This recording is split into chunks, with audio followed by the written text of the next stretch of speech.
Brook was a beautiful young girl who grew up in a happy and loving family. One day, her father gave her an unusual gift, a small crow chick. By raising it, Brook learned responsibility. Unfortunately, one day the girl passed away for unknown reasons.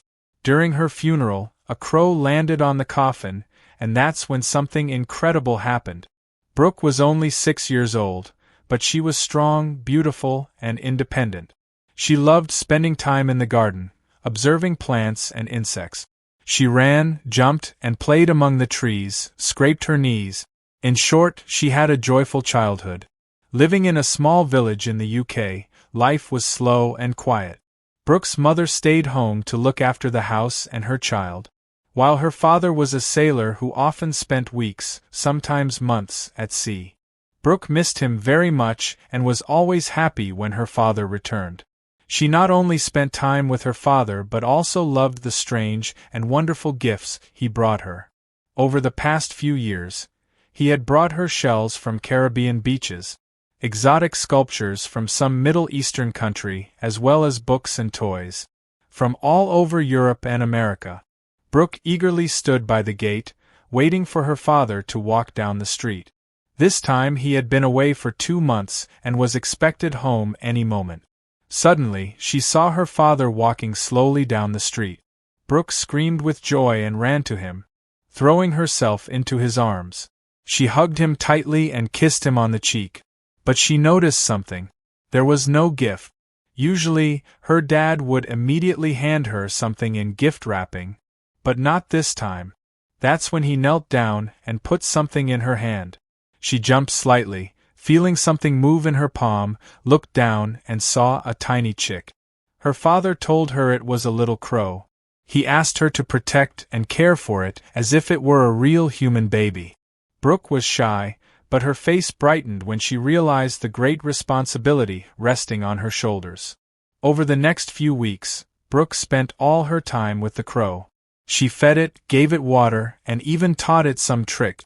Crows are very intelligent birds, and her pet quickly understood what the little girl was trying to teach it. The chick also began to grow and learned to fly in a few weeks. Brook took it outside and watched with adoration as it soared in the sky. It could easily fly away and never return, but it always found its way back to its owner. It was clear there was a strong bond between the girl and the bird. But one day, tragedy struck. While lying under a big tree in the garden, Brook suddenly stopped breathing and clutched her throat. The crow began to cry out loudly, and after a few minutes, Brook's parents came to the window to see what was happening. Seeing their daughter lying on the ground, they ran outside and grabbed her. Ignoring the crow, they shoved the girl into a car and took her to the nearest hospital. The crow sat on a tree and watched their car drive away. At the hospital, doctors quickly started checking Brook's lungs. A young, healthy girl shouldn't have any breathing problems, so it was important for them to do a lung scan to make sure there were no issues. There was very little time, as lack of oxygen could cause serious and irreversible damage.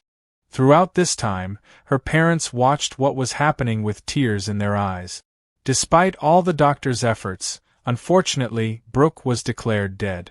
Meanwhile, the crow sat by the hospital room window and kept knocking, but the staff decided to shoo it away.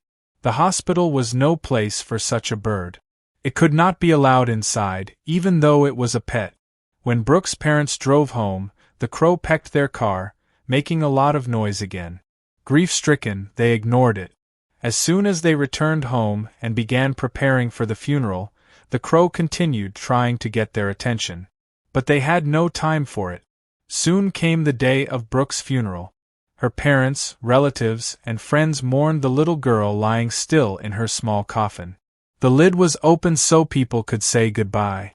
In the coffin, she looked fragile and innocent, like a precious porcelain doll.